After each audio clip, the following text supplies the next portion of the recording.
Aarav Singh contract wife ಭಾಗ 1. ಹೆಸರು ಆರವ್ ಸಿಂಗ್ ಮೇವಾರ್.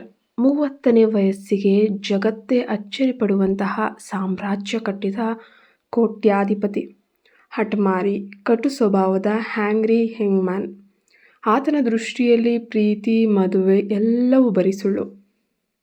ಹೆಣ್ಣು ಮಕ್ಕಳು ಅಂದರೆ ಹಣಕ್ಕಾಗಿ ಹಾಡುವ ಕೈಗೊಂಬೆಗಳು. ಆದರೆ ಒಂದು ದಿನ ಆತನ ಇಡೀ ಸಾಮ್ರಾಜ್ಯಕ್ಕೆ ಭೂಕಂಪನವಾಗುತ್ತೆ.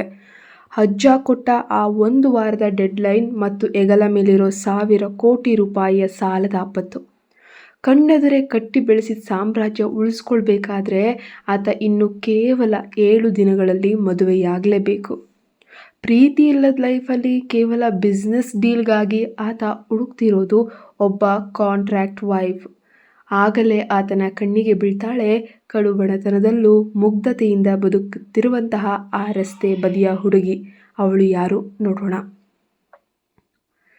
ಇಡೀ ಕೋಣೆಯಲ್ಲಿ ಮಂದ ಬೆಳಕು, ನಿಗೂಢವಾದ ವಾತಾವರಣ. ಇಷ್ಟು ದಿನಗಳ ನಂತರ ನೀವು ನನ್ನನ್ನು ಹೇಗೆ ನೆನಪಿಸ್ಕೊಂಡ್ರಿ? ಮೈಗೆ ಅಂಟ್ಕೊಂಡಿದ್ದ ಆ ಬಿಗಿಯಾದ ಕೆಂಪು ಟಾಪ್ ಧರಿಸಿದ್ದ ಹುಡುಗಿ ತನ್ನನ್ನೇ ಹತ್ತಿರಕ್ಕೆ ಎಳೆದುಕೊಂಡಿದ್ದ ಆ ವ್ಯಕ್ತಿಯ ಕಿವಿಯಲ್ಲಿ ಅತ್ಯಂತ ಮಾದಕವಾಗಿ ಪಿಸುಗುಟ್ಟಿದ್ಲು. ರೂಮ್ನಲ್ಲಿ ಡಿಮ್ಲೈಟ್ ಇದ್ರೂ ಕೂಡ ಆತನ ಆ ಕಟ್ಟುಮಸ್ತಾದ ಬಿಳಿ ಸ್ನಾಯುಗಳ ಆಕೃತಿ ಕತ್ತಲಲ್ಲೂ ಕೂಡ ಮಿನುಗುವಂತೆ ಕಾಣ್ತಾ ಇತ್ತು. ಆದರೆ ಆ ವ್ಯಕ್ತಿ ಅವಳ ಮಾತುಗಳನ್ನು ಕಿವಿಗೆ ಹಾಕೊಳ್ಳುವ ಸ್ಥಿತಿಯಲ್ಲಿ ಇರಲಿಲ್ಲ.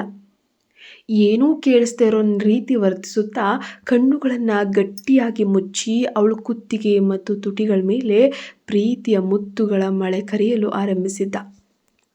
ಆತನಲ್ಲೊಂದು ವಿಚಿತ್ರವಾದ ಆಟ ಇತ್ತು. ಸ್ವಲ್ಪ ನಿರಾಳವಾಗಿರು, ನಾನು ಎಲ್ಲೂ ಓಡ್ ಹೋಗಲ್ಲ, ಇಲ್ಲೇ ಇದ್ದೇನೆ, ನಮಗೆ ಇನ್ನೂ ಇಡೀ ರಾತ್ರಿ ಬಾಕಿ ಇದೆ. ಹುಡುಗಿ ಆತನ ತರಾತುರಿಯನ್ನು ನೋಡಿ ಕೀಟಲೆಯಾಗಿ ನಗುತ್ತಾ ಹೇಳ್ತಾ ಇದ್ಲು. ಆದರೆ ಆ ಹುಡುಗಿಗೆ ಗೊತ್ತಿರಲಿಲ್ಲ, ಆ ವ್ಯಕ್ತಿಗೆ ಮಾತ್ರ ಇಂದು ತನ್ನ ಜೀವನದ ಕೊನೆಯ ರಾತ್ರಿಯೋ ಎಂಬಂತೆ ಎಲ್ಲಿಲ್ಲದ ಆತುರ ಆವರಿಸಿತ್ತು.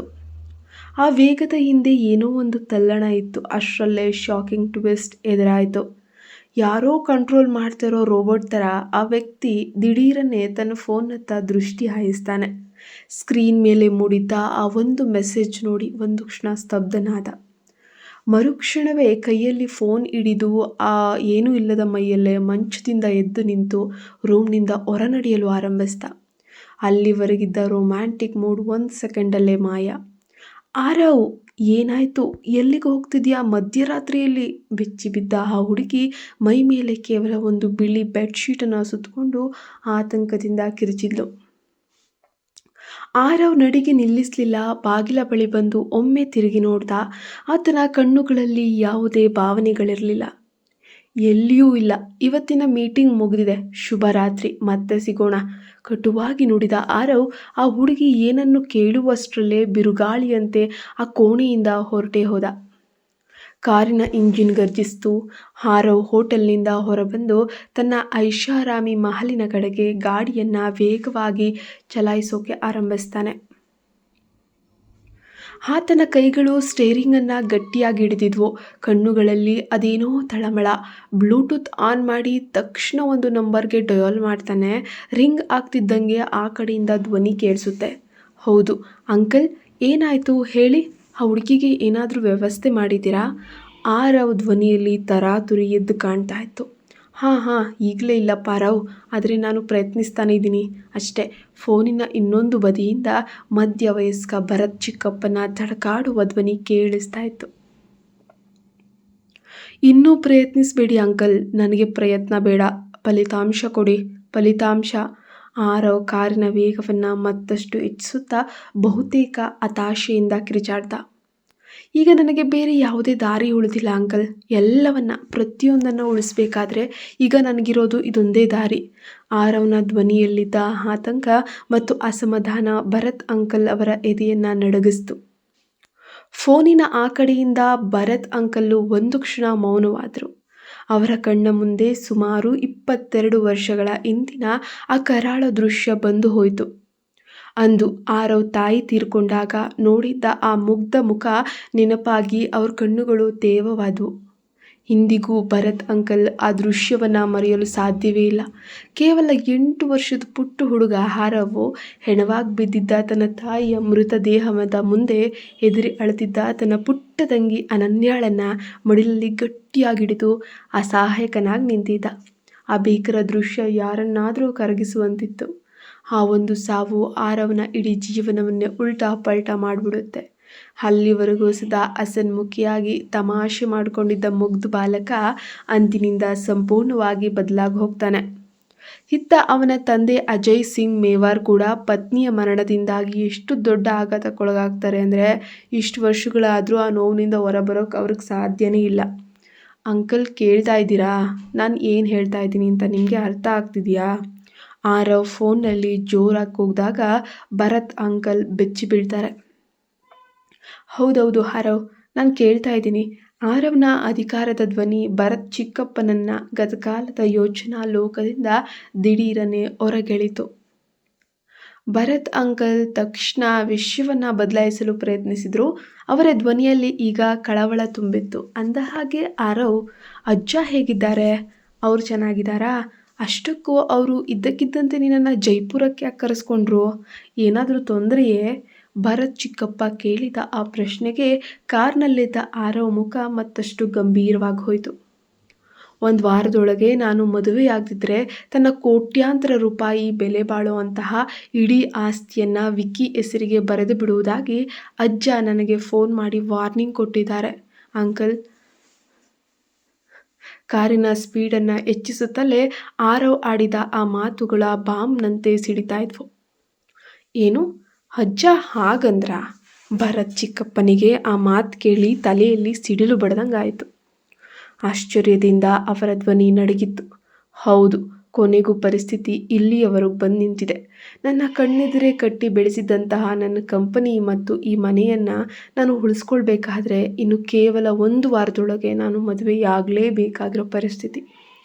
ಆರವ್ ತನಗೆ ತಾನು ನಕ್ಕುಕೊಳ್ಳುವಂತೆ ಅತ್ಯಂತ ವ್ಯಂಗ್ಯದ ಧ್ವನಿಯಲ್ಲಿ ಹೇಳಿದ. ಆ ಧ್ವನಿಯಲ್ಲಿದ್ದಂತಹ ಸಿಟ್ಟು ಕೋಪವಾಗಿ ಬದಲಾಗ್ತಾ ಇತ್ತು. ಲೋ ಆರವ್, ನೀನು ಮೊದಲಿಂದಲೂ ಯಾರಾದರೂ ಒಬ್ಬಳೇ ಹುಡುಗಿ ಜೊತೆ ಗಂಭೀರವಾಗಿದ್ದಿದ್ರೆ ಇವತ್ತು ಇಷ್ಟೆಲ್ಲ ದೊಡ್ಡ ಸಮಸ್ಯೆಗಳು ಉದ್ಭವಿಸ್ತಾನೆ ಇರಲಿಲ್ಲ ಕಣೋ, ಗೊತ್ತಾ ನಿಂಗೆ? ಭರತ್ ಅಂಕಲ್ ಪರಿಸ್ಥಿತಿಯನ್ನು ತಿಳಿಗೊಳಿಸಲು ಸ್ವಲ್ಪ ವ್ಯಂಗ್ಯವಾಡಿದ ಸ್ವರದಲ್ಲೇ ಕಾಲೆಳೆದರು. Please uncle, cut that rubbish. ನಾನಂತಹ ಯಾವುದೇ ಹುಡುಗಿಯ ಜೊತೆ ಲವ್ವು ಗಿಲ್ಟು ಅಂತ ಬಿದ್ದು ಮದುವೆಯಾಗೋಕ್ಕೆ ಸಾಧ್ಯನೇ ಇಲ್ಲ. ಆರವ್ ತಕ್ಷಣ ಅವರ ಮಾತನ್ನು ತಡೆದು, ನಾನು ಮದುವೆಯಾಗುತ್ತಿರೋದು ನನ್ನ ಲೈಫ್ನಲ್ಲಿರೋ ಸಮಸ್ಯೆಗಳನ್ನು ಬಗೆಹರಿಸ್ಕೊಳ್ಳೋಕೆ ಅಷ್ಟೇ ಹೊರತು ಮದುವೆಯಾಗಿ ನನ್ನ ಸಮಸ್ಯೆಗಳನ್ನು ಇನ್ನು 100 ಪಟ್ಟು ಹೆಚ್ಚಿಸ್ಕೊಳ್ಳೋಕೆ ನನಗೇನು ಹುಚ್ಚು ಹಿಡ್ದಿಲ್ಲ ಅಂಕಲ್. ಹಾಂ, ಭರತ್ ಅಂಕಲ್ ಫೋನ್ನ ಆ ಕಡೆಯಿಂದ ನಿಟ್ಟುಸಿರು ಬಿಡುತ್ತಾ ತಲೆಯನ್ನು ಅಳ್ಳಾಡಿಸಿದ್ರು. ಆರವ್ ಮನಸ್ಸಿನಲ್ಲಿ ಏನಿದೆ, ಅವನ ಆಲೋಚನೆ ಎಷ್ಟು ಕಠಿಣವಾಗಿದೆ ಎಂಬುದು ಅವರಿಗೆ ಚೆನ್ನಾಗಿ ಅರ್ಥ ಆಯಿತು. ನಿಜ ಹೇಳಬೇಕಂದ್ರೆ 30 ವರ್ಷದ ಆರವ್ ಸಿಂಗ್ ಮೇವಾರ್ ಅಂದರೆ ಸುಮ್ಮನೆನಾ?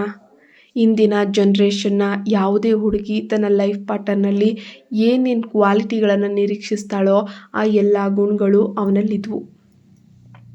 5 ಅಡಿ 11 ಇಂಚ್ ಎತ್ತರ, ಗಡಸುತನ ಎದ್ದು ಕಾಣುವ ಕಟ್ಟುಮಸ್ತಾದ ದೇಹ, ಆಕರ್ಷಕವಾದ ತಿಳಿ ಕಂದು ಬಣ್ಣದ ಕಣ್ಣು, ಅದರ ಜೊತೆಗೆ ಮುಖದ ಮೇಲಿದ್ದ ಆ ಬ್ರ್ಯಾಂಡೆಡ್ ಕನ್ನಡಕ ಆತನ ಗಂಭೀರತೆ ಮತ್ತು ಅದ್ಭುತ ಬುದ್ಧಿವಂತಿಕೆಯನ್ನು ಎದ್ದು ತೋರಿಸ್ತಿತ್ತು.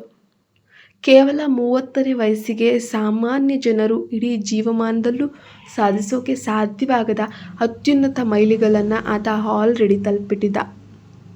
ಯಾವುದೇ ಸಂದರ್ಭದಲ್ಲೂ ತನ್ನ ತಂದೆಯ ಕನಸಿನ ಕಂಪನಿ ಕುಸಿಯಲು ಬಿಡಬಾರ್ದು ಎಂಬುದು ಅವನ ಏಕೈಕ ಛಲವಾಗಿತ್ತು.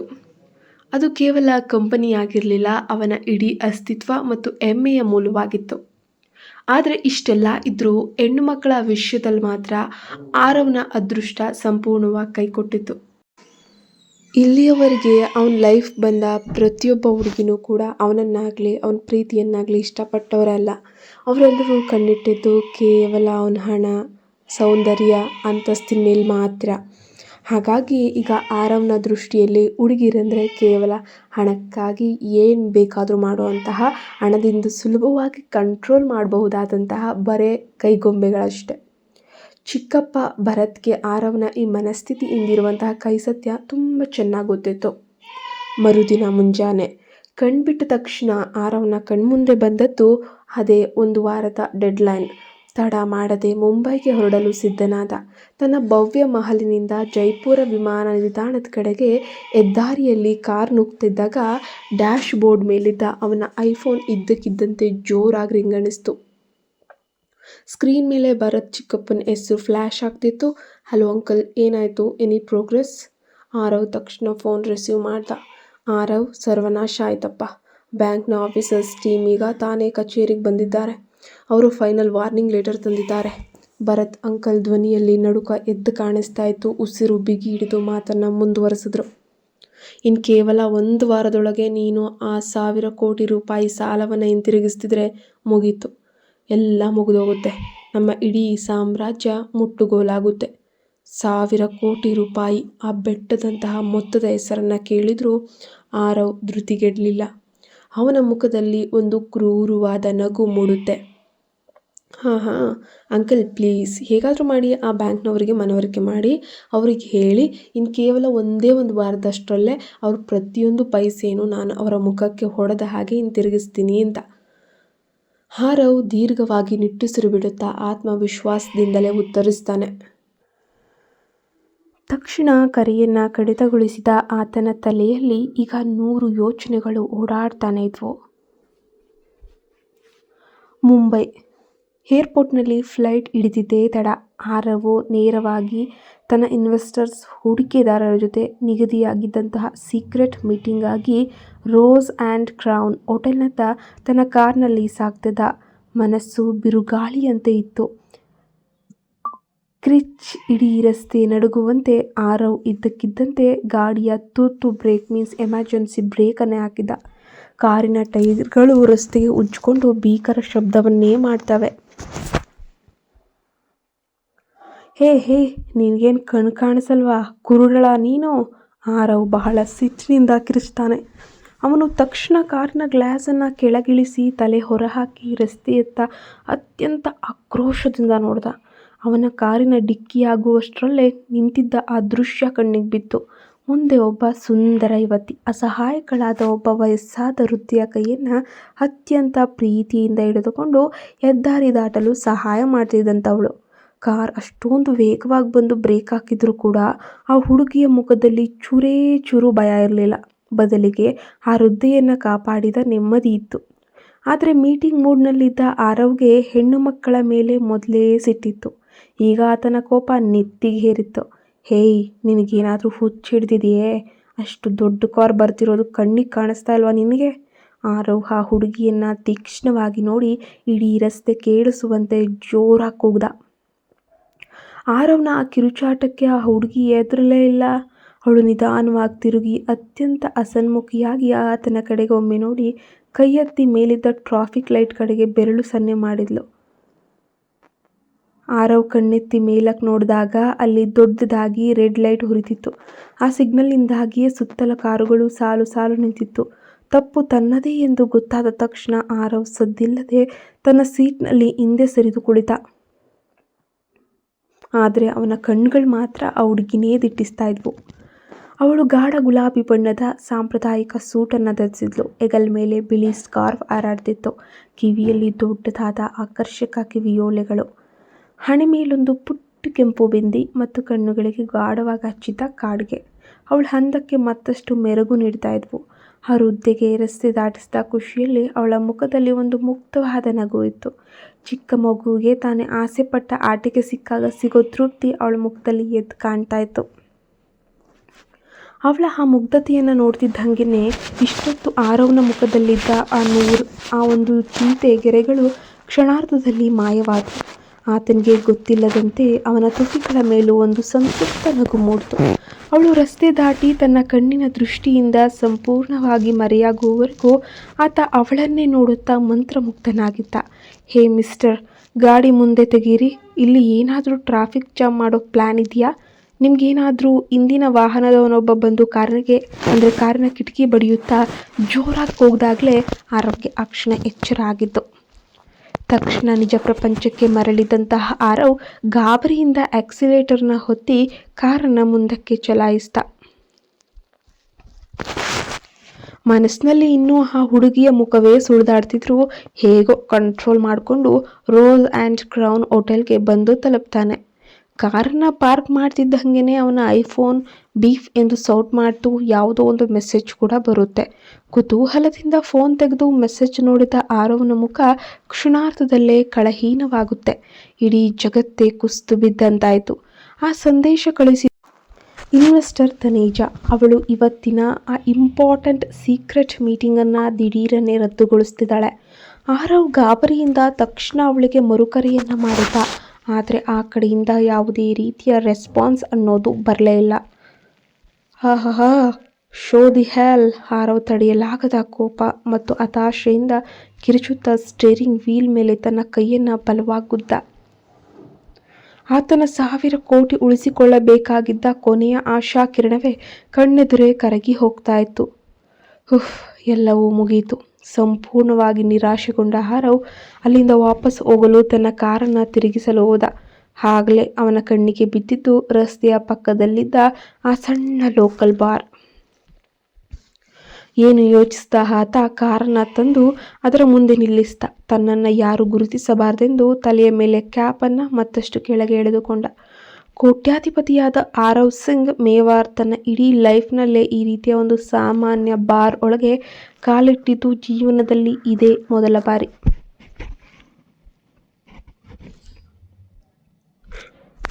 ಅವನು ಸದ್ದಿಲ್ಲದೆ ಒಂದು ಮೂಲೆಯಲ್ಲಿದ್ದ ಖಾಲಿ ಟೇಬಲ್ ಬಳಿ ಕುಳಿತುಕೊಂಡು ತಲೆಯಲ್ಲಿ ವಿಪರೀತ ಟೆನ್ಷನ್ ಇದ್ದಿದ್ದರಿಂದ ವೇಟರ್ಗೆ ಸ್ಟ್ರಾಂಗ್ ಡ್ರಿಂಕ್ ತರಲು ಸೂಚಿಸ್ತಾನೆ. ಗ್ಲಾಸ್ ಕೈಗೆ ಸಿಕ್ಕಿ ಆತ ಇನ್ನೂ ಒಂದು ಸಿಪ್ ಕುಡಿದಿದ್ದಾನೋ ಇಲ್ವೋ ಅಷ್ಟರಲ್ಲೇ ಪಕ್ಕದ ಕುರ್ಚಿಯಲ್ಲಿ ಹುಡುಗಿಯೊಬ್ಬಳು ದಿಢೀರನೆ ಎಡವಿ ನೇರವಾಗಿ ನೆಲಕ್ಕೆ ಬೀಳಲು ಹೋದ್ಲು. ಆರವ್ ಯೋಚಿಸುವ ಮುನ್ನವೇ ಅವನ ಕೈ ಚುರುಕಾಗಿ ಕೆಲಸ ಮಾಡ್ತು. ಅವಳು ಕೆಳಗೆ ಬೀಳದಂತೆ ತಡೆಯಲು ವೇಗವಾಗಿ ತನ್ನ ಇನ್ನೊಂದು ಕೈಯನ್ನು ಚಾಚಿ ಅವಳನ್ನು ಗಟ್ಟಿಯಾಗಿ ಹಿಡ್ಕೊಂಡ. ಓ ಮೈ ಗಾಡ್, ನೋವಾಯ್ತಾ ನಿಮ್ಗೇನಾದರೂ? ಆರವ್ ಅವಳನ್ನು ಸಾವರಿಸುತ್ತಾ ಆತಂಕದಿಂದ ಕೇಳಿದ್ದ. ಇಲ್ಲ ಥ್ಯಾಂಕ್ ಯು. ಆ ಹುಡುಗಿ ಆರವ್ ಕಣ್ಣುಗಳನ್ನು ನೇರವಾಗಿ ನೋಡುತ್ತಾ ಉತ್ತರಿಸಿದ್ಲು. ತಕ್ಷಣ ತನ್ನ ಪಾದಗಳಿಂದ ಜಾರು ಹೋಗಿದ್ದ ಆ ಐ ಹೀಲ್ ಸ್ಯಾಂಡಲನ್ನು ಮತ್ತೆ ಕಾಲಿಗೆ ಸಿಕ್ಕಿಸಿಕೊಳ್ಳಲು ಸರ್ಕಸ್ ಮಾಡೋಕ್ಕೆ ಶುರು ಮಾಡ್ತಾಳೆ. ಆದರೆ ಆ ಹುಡುಗಿಯ ಮುಖ ನೋಡಿದ ಆರವ್ಗೆ ಒಂದು ಕ್ಷಣ ಉಸಿರು ನಿಂತು ಹೋದಂಗೆ ಆಗುತ್ತೆ. ಆಶ್ಚರ್ಯದ ಆಘಾತದಿಂದ ಆತ ಅವಳನ್ನೇ ಕಣ್ಣು ಬಿಟ್ಕೊಂಡು ದಿಟ್ಟಿಸಿ ನೋಡೋಕೆ ಶುರು ಮಾಡ್ತಾನೆ. ಅವನಿಗೆ ತನ್ನ ಕಣ್ಣುಗಳನ್ನು ತಾನೇ ನಂಬೋಕೆ ಸಾಧ್ಯವಾಗ್ತಿರಲ್ಲ. ಎಸ್, ಇವಳು ಕೆಲವೇ ಗಂಟೆಗಳ ಹಿಂದೆ ತಾನು ಟ್ರಾಫಿಕ್ ಸಿಗ್ನಲ್ ಬಳಿ ನೋಡಿದಂತಹ ಅದೇ ಮುಗ್ಧ ಹುಡುಗಿ. ಆದರೆ ಈಗ ಅವಳ ಕಣ್ಣುಗಳಲ್ಲಿದ್ದ ಸಾಂಪ್ರದಾಯಿಕ ಕಾಡಿಗೆ ಮಾಯವಾಗಿ ಪ್ರಕಾಶಮಾನವಾದ ಮಾಡ್ರನ್ ಲುಕ್ ಬಂದಿತ್ತು. ಆ ಗುಲಾಬಿ ಬಣ್ಣದ ಸಾಂಪ್ರದಾಯಿಕ ಸೂಟ್ ಬದಲಿಗೆ ಅವಳ ಮೈಗೆ ಅಂಟ್ಕೊಂಡಿದ್ದಂತಹ ನೀಲಿ ಬಣ್ಣದ ಅಲ್ಟ್ರಾ ಮಾಡರ್ನ್ ಶಾರ್ಟ್ ಡ್ರೆಸ್ ಧರಿಸಿದ್ಲು. ಕಣ್ಣಿನ ರೆಪ್ಪೆಗಳಿಗೆ ನೀಲಿ ಬಣ್ಣದ ಲೈನರನ್ನು ಹಚ್ಚಲಾಗಿತ್ತು. ಟ್ರಾಫಿಕ್ ಸಿಗ್ನಲ್ನಲ್ಲಿ ದೇವತೆಯಂತೆ ಕಂಡ ಹುಡುಗಿ ಈ ಕತ್ತಲ ಬಾರ್ನಲ್ಲಿ ಇಂತಹ ಶಾರ್ಟ್ ಡ್ರೆಸ್ನಲ್ಲಿ ಏನು ಮಾಡ್ತಾ ಇದ್ದಾಳೆ? ವಿಧಿ ಇವರಿಬ್ಬರನ್ನ ಮತ್ತೆ ಯಾಕೆ ಮುಖಾಮುಖಿ ಮಾಡಿಸಿದೆ? ಇವಳೇನ ಆರವ್ನ ಆ 1,000 ಕೋಟಿ ಸಾಮ್ರಾಜ್ಯವನ್ನು ಉಳಿಸೋ ಕಾಂಟ್ಯಾಕ್ಟ್ ವೈಫ್? ಆರವ್ಗೆ ತನ್ನ ಕಣ್ಣುಗಳನ್ನು ತಾನೇ ನಂಬೋಕೆ ಸಾಧ್ಯವಾಗಲ್ಲ. ತಲೆಯಲ್ಲಿದ್ದ ಟೆನ್ಷನ್ ಕ್ಷಣಾರ್ಧದಲ್ಲೇ ಮಾಯವಾಗಿ ಆ ಜಾಗದಲ್ಲಿ 101 ಪ್ರಶ್ನೆಗಳು ಮೂಡುತ್ತವೆ. ಆದರೆ ಕಣ್ಣೆದುರಿಗಿದ್ದ ಸತ್ಯವನ್ನು ಸುಳ್ಳು ಅನ್ನಲು ಹೇಗೆ ಸಾಧ್ಯ? ಅವಳು ಖಂಡಿತವಾಗಿಯೂ ಕೆಲವೇ ಗಂಟೆಗಳ ಹಿಂದೆ ಟ್ರಾಫಿಕ್ ಸಿಗ್ನಲ್ ಬಳಿ ದೇವತೆ ಥರ ರಸ್ತೆ ದಾಟಿಸ್ತಿದ್ದಂತಹ ಅದೇ ಒಂದು ಹೆಣ್ಣುಮಗಳು. ಆರವ್ ಆಶ್ಚರ್ಯದಿಂದ ಚೇತರಿಸ್ಕೊಂಡು ಅವಳನ್ನು ಏನಾದರೂ ಕೇಳಬೇಕು ಅಂತ ಹೇಳಿ ಬಾಯಿ ತೆರೆಯುವಷ್ಟರಲ್ಲೇ ಬೇಗ ಬಾ ಎಂದು ಟೈಮ್ ಆಗ್ತಾ ಇದೆ. ಅಲ್ಲಿಗೆ ಬಂದ ಇನ್ನೊಬ್ಬ ಹುಡುಗಿ ಆಕೆಯ ಕೈಯನ್ನು ಗಟ್ಟಿಯಾಗಿ ಹಿಡಿದು ವೇದಿಕೆಯ ಕಡೆಗೆ ಎಳೆದುಕೊಂಡು ಹೋಗಿದ್ದೇ ಬಿಟ್ಲು. ಆದರೆ ಆರವ್ಗೆ ತನ್ನ ಪ್ರಶ್ನೆಗಳನ್ನು ಕೇಳೋಕೆ ಅವಕಾಶನೇ ಸಿಗಲಿಲ್ಲ. ಮರುಕ್ಷಣವೇ ಬಾರ್ನ ಲೈಟ್ಗಳು ರಂಗೇರಿದ್ವು. Music sound ಜೋರಾಯಿತು. ಆ ಹುಡುಗಿ ಈಗ ವೇದಿಕೆಯ ಮೇಲೇರಿ ಸಖತ್ತಾಗಿ ನೃತ್ಯ ಮಾಡೋಕೆ ಅಂತ ಹೇಳಿ ಪ್ರಾರಂಭಿಸ್ತಾಳೆ. ಕೈಲಿದ್ದ ಗ್ಲಾಸ್ನಿಂದ ಪಾನೀಯವನ್ನು ಹಿರಿದಿದ್ದ ಆರವ್ಗೆ ತನ್ನ ನೋಟವನ್ನು ಅವಳ ಕಡೆಯಿಂದ ಬೇರೆಡೆಗೆ ತಿರುಗಿಸೋಕೆ ಸಾಧ್ಯವೇ ಆಗ್ತಾ ಇರಲ್ಲ. ಅವಳ ಪ್ರತಿಯೊಂದು ಮೂಮೆಂಟ್ ಅನ್ನು ಆತ ದಿಟ್ಟಿಸಿನೇ ನೋಡ್ತಾ ಇದ್ದ. ಅಷ್ಟರಲ್ಲೇ ಅಲ್ಲಿಗೊಬ್ಬ ಅಪರಿಚಿತ ಹುಡುಗ ಬಂದ. ಆತ ಆ ಹುಡುಗಿಯ ಅತ್ಯಂತ ಹತ್ತಿರ ನಿಂತು ಅವಳ ಜೊತೆ ಡ್ಯಾನ್ಸ್ ಕೂಡ ಮಾಡೋಕೆ ಶುರು ಮಾಡ್ಕೊಳ್ತಾನೆ. ಇದನ್ನು ನೋಡಿದ ಆರವ್ಗೆ ಏನೋ ಒಂದು ರೀತಿಯ ಒಂಥರ ಕಿರಿಕಿರಿ ಕಷ್ಟ ಅನ್ನಿಸ್ತು. ನನಗೆ ಯಾಕಿದೆಲ್ಲ ಅನ್ನಿಸ್ತಿದೆ ಅಂತ ಮನಸ್ಸಿನಲ್ಲೇ ಅಂದುಕೊಳ್ಳುತ್ತಾ ಹೆಚ್ಚು ತಲೆ ಕೆಡಿಸ್ಕೊಳ್ಳೋಕೆ ಹೋಗದೆ ತನ್ನ ಮುಖವನ್ನು ಬೇರೆಡೆಗೆ ತಿರುಗಿಸ್ಕೊಂಡು ಸುಮ್ಮನಾದ. ಆದರೆ ಆ ನೃತ್ಯ ಮಹಡಿ ಮೀನ್ಸ್ ಡ್ಯಾನ್ಸ್ ಫ್ಲೋರ್ ಮೇಲೆ ಬೇರೆಯದೇ ಆದ ಕರಾಳ ಸಂಚು ಕೂಡ ನಡೀತಾ ಇತ್ತು. ಡ್ಯಾನ್ಸ್ ಮಾಡುತ್ತಿದ್ದಂತಹ ಆ ಹುಡುಗಿಯ ಮುಗ್ಧತೆಯನ್ನು ತನಗೆ ಸಾಕು ಎಂದುಕೊಂಡು ಆಕೆಯ ಸೊಂಟದ ಮೇಲೆ ಕೈ ಹಾಕ್ತ. ಆತನ ಅಸಭ್ಯ ವರ್ತನೆಯಿಂದ ಹುಡುಗಿ ತೀವ್ರವಾಗಿ ಗಾಬರಿಗೊಂಡ್ಲು. ಅಸಹ್ಯದಿಂದ ತಕ್ಷಣ ಒಂದು ಹೆಜ್ಜೆ ಹಿಂದಕ್ಕೆ ಕೂಡ ಇಟ್ಲು. ಅದರ ತರಾತುರಿಯಲ್ಲಿ ಅವಳು ತನ್ನ ಹಿಂದೆಯೇ ಬರ್ತಿದ್ದ ಬಾರ್ನ ಮಾಣಿ ಮೀನ್ಸ್ ವೇಟರ್ಗೆ ಜೋರಾಗಿ ಡಿಕ್ಕಿ ಹೊಡೆದ್ಲು. ದಡಂ ಕಟ ಅನ್ನೋ ಸೌಂಡು ಇಡೀ ಬಾರ್ ನಡುಗುವಂತೆ ಅತ್ಯಂತ ಭೀಕರವಾದ ಶಬ್ದವೊಂದು ಕೇಳಿಸ್ತು. ಅಲ್ಲಿಯವರೆಗೆ ಪಾರ್ಟಿ ಮೂಡ್ನಲ್ಲಿದ್ದ ಇಡೀ ಬಾರ್ ಒಂದು ಕ್ಷಣ ಸೈಲೆಂಟ್ ಆಗುತ್ತೆ. ಸಂಗೀತ ತಕ್ಷಣವೇ ಅಲ್ಲೇ ನಿಂತು ಹೋಗುತ್ತೆ. ಅಲ್ಲಿ ನೆರೆದಿದ್ದ ಪ್ರತಿಯೊಬ್ಬರ ಕಣ್ಣುಗಳು ಈಗ ಡ್ಯಾನ್ಸ್ ಫ್ಲೋರ್ ಕಡೆಗೆ ನೆಟ್ಟಿದ್ವು. ಅಲ್ಲಿನ ದೃಶ್ಯ ಕರಳು ಹಿಂಡುವಂತಿತ್ತು. ಸುತ್ತಲೂ ಬೆಲೆ ಬಾಳುವಂತಹ ವೈನ್ ಬಾಟಲಿಗಳು ಮತ್ತು ಗ್ಲಾಸ್ಗಳು ಹೊಡೆದು ಚೂರಾಗಿ ಬಿದ್ದಿದ್ವು. ಆ ಕನ್ನಡಿಯ ಚೂರುಗಳ ಮಧ್ಯೆ ಟ್ರಾಫಿಕ್ ಲೈಟ್ ಬಳಿ ನಗುತ್ತಾ ನಿಂತಿದ್ದ ಅದೇ ಮುಗ್ಧ ಹುಡುಗಿ ನೋವಿನಿಂದ ಮಲಗಿದ್ಲು. ಅವಳ ಮೈ ಮೇಲೆಲ್ಲ ವೈನ್ ಚೆಲ್ಲಿ ಹೋಗಿತ್ತು. ಒಡೆದ ಗ್ಲಾಸ್ಗಳ ಮಧ್ಯೆ ಬಿದ್ದಿರುವ ಆ ಹುಡುಗಿಯನ್ನ ಆರವ್ ಕಾಪಾಡ್ತಾನ. ಬಾರ್ನಲ್ಲಿ ಜಗಳ ಸೃಷ್ಟಿಸಿದ ಆ ಪುಂಡನಿಗೆ ಕೋಟ್ಯಾಧಿಪತಿ ಆರವ್ ಸಿಂಗ್ ಮೇವಾರ್ ತಕ್ಕ ಪಾಠವನ್ನ ಕಲಿಸ್ತಾನ. ಇವರಿಬ್ರು ಮದುವೆ ಆಗ್ತಾರಾ ಇಲ್ವಾ ನೋಡೋಣ ಮುಂದಿನ ಭಾಗದಲ್ಲಿ. ಇದು ಭಾಗ 1 ಆಗಿತ್ತು. ಭಾಗ 2 ಮತ್ತೆ ಅಪ್ಲೋಡ್ ಆಗುತ್ತೆ. ಪ್ಲೀಸ್ ಇದು ನೋಡಿದ ತಕ್ಷಣ ನಿಮ್ಗೆ ಈ ಕತೆ ಇಷ್ಟ ಆಯ್ತಾ ಇಲ್ವಾ ಅಂತ ಕಮೆಂಟಲ್ಲಿ ತಿಳಿಸೋದು ಮರಿಬೇಡಿ. ಸಬ್ಸ್ಕ್ರೈಬ್ ಆಗಿ ಆ್ಯಂಡ್ ಲೈಕ್ ಶೇರ್ ಕಮೆಂಟ್ ಮಾಡೋದನ್ನು ಮರಿಬೇಡಿ. Thank you.